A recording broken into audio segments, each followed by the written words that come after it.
might cry, and it's fine, it's fine. I have known this gentleman since he was approximately 8 years old. He has this whole time been remarkably gifted, like whip smart, really motivated and devoted, and when he found his passion for music, it was just like game over. This dude is the real deal. I mean, he better thank me in his first Grammy speech. When he asked if I would be his project advisor for this senior project, I was so excited because I knew without a doubt that he was gonna make something really, really special, and I'm so excited for him to tell you all about it. Folks, give it up for Rafi Rosenthal!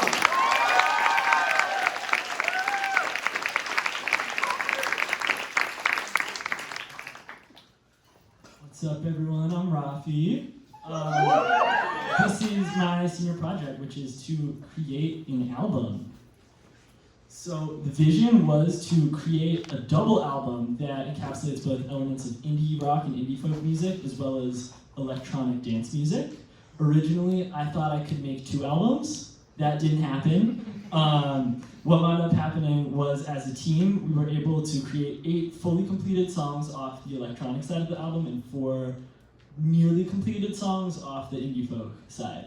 Up there, that is my bandmate Cam. They do all the singing and they do a lot of songwriting for us, so we're part of a duo called Hypercolor. Yeah. So this is everyone on my team. So there's Cam, other member of Hypercolor, singer, main songwriter. There's Tiffany, who's our manager, photographer. She did pretty much all the photography that you see on these slides, so shout out Tiffany. And she's also our booking agent. So we're going to be doing some live shows this summer, which you all should totally come out and see, and Tiffany's going to be booking those. We also have Matt, who's a mentor to us. He's also the owner of Orb Recording Studios, and he's also a member of the rock band Blue October, which is pretty cool that we get to work with someone like that. There's also Kelsey, who, in addition to being a mentor, helps us with songwriting, and she's a co-founder of Daisy Bone, which is a publishing company that we're signed to, and I'll go over what all of that means later.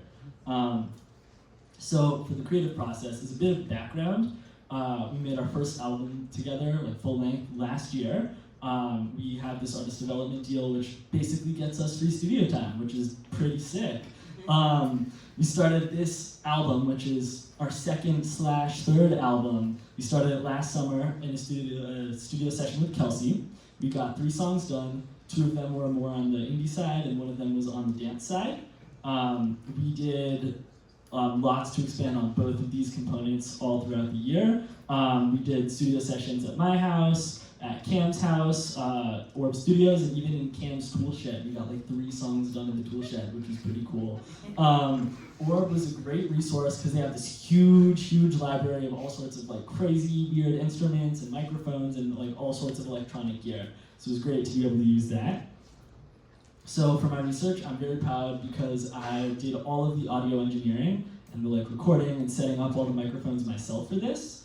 I was able to work with this incredibly talented audio engineer named Oliver Rogoff, who works at the studio, and he taught me lessons all about audio engineering, and that covered topics like how to use a patch bay, microphone placement, what microphones to use for what, audio acoustics, dealing with phase, how to use outboard gear, Pro Tools, frequency response, and so much more, a ridiculous amount more.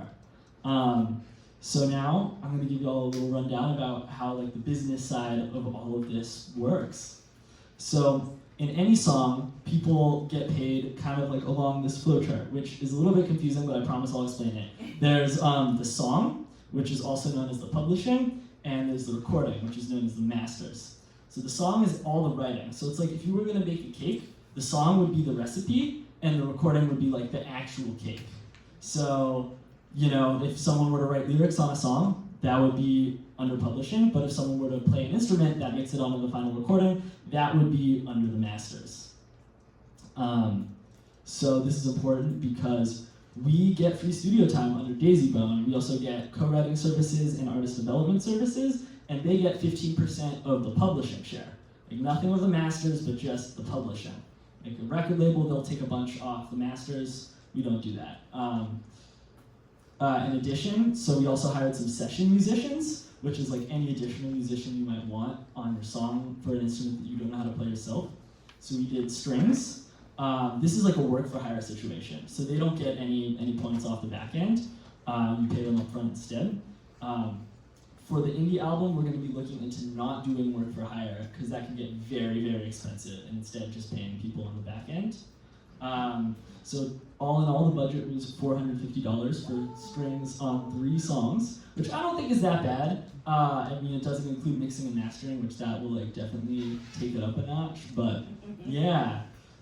So this is some of the albums that really, really inspired me, especially like Beyonce's Renaissance and Capri Songs by FKA Twigs. They were what like inspired me to want to create like a dance album in the first place.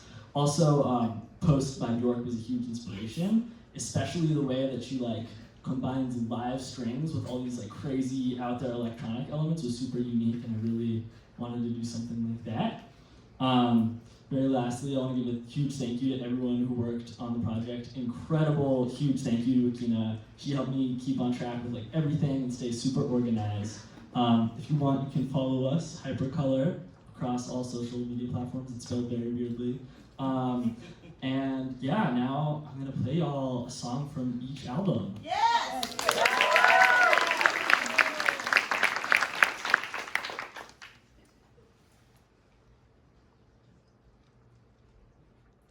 Okay, so this first song is called Somebody. It is the first song we did for either of these 2 albums. It's on the indie side, and I love it because I got to play the harp on it, which is cool because I don't play the harp.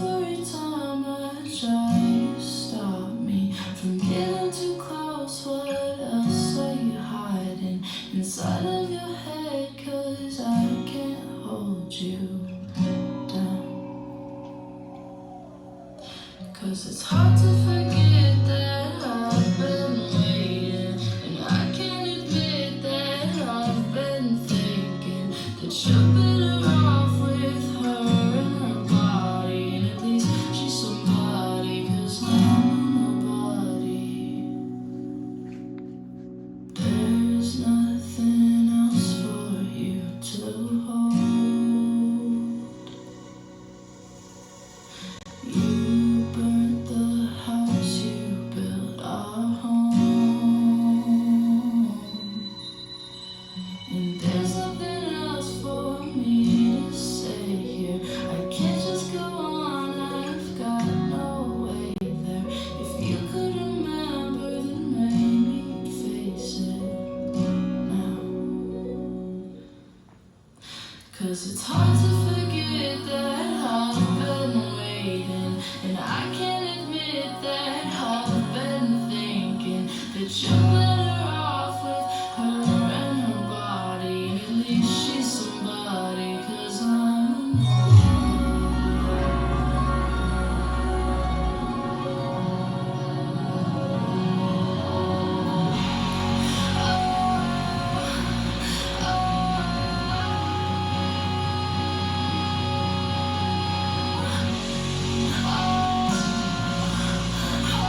show you guys one more.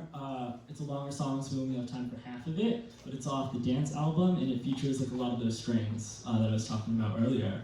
So yeah, this one's called Butterfly. What could you say to me?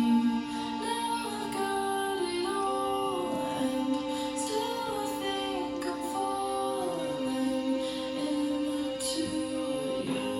And if I try, I've got so much to hide. I'll never make it right.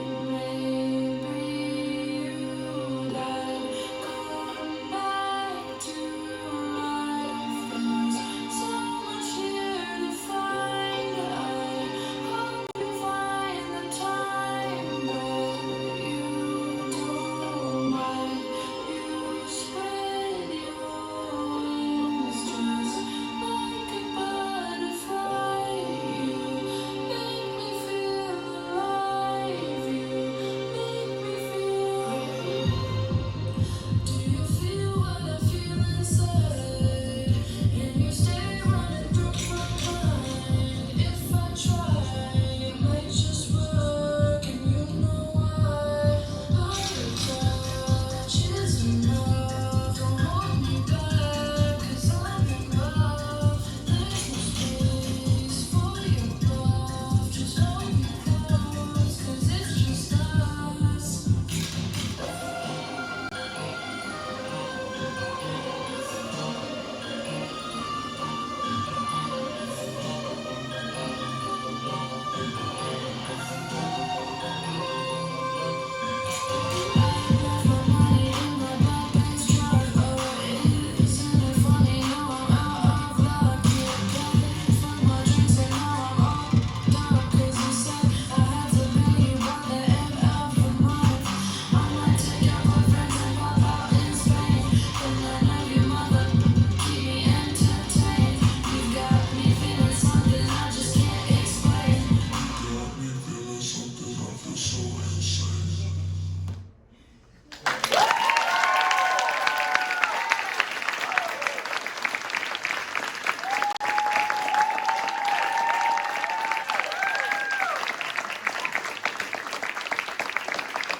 All right, show of hands for questions. Yes. What was the biggest challenge that you feel like you enjoyed? Ooh, okay, good question. I think for me, the biggest challenge by far was like, there's a lot of people on our team, and a lot of them are like part of rock bands that are touring in Europe and like super busy. It's crazy to manage that many people's schedule, let alone people that are like that busy. So that was by far the biggest challenge. Yes. Are these songs available to stream, and if so, where? Unfortunately, they're not. Yet. So we have an EP of 5 songs. It's pretty old. That's been out for a while. All streaming platforms, Spotify, Apple Music, whatever. We have our first album that is not any of these songs, but it's been 100% done, mixed and mastered all year, and we are aiming to release it around the summer. So keep your eyes peeled for that. That will be out pretty soon, hopefully. And we have time for one, maybe 2 more questions. Yes. So you had Daft Punk's Homework album. Yeah. What's your favorite Daft Punk song? Ooh, oh man, Digital Love for sure. Really? Okay. Yeah, yeah. And one final, yes. Where are you playing? We have not like officially booked shows yet, but our booking agent typically books shows at like Hole in the Wall, Chess Club, those sorts of venues. So again, all info will be like on all of our socials and stuff like that. So yeah. Thank you so much.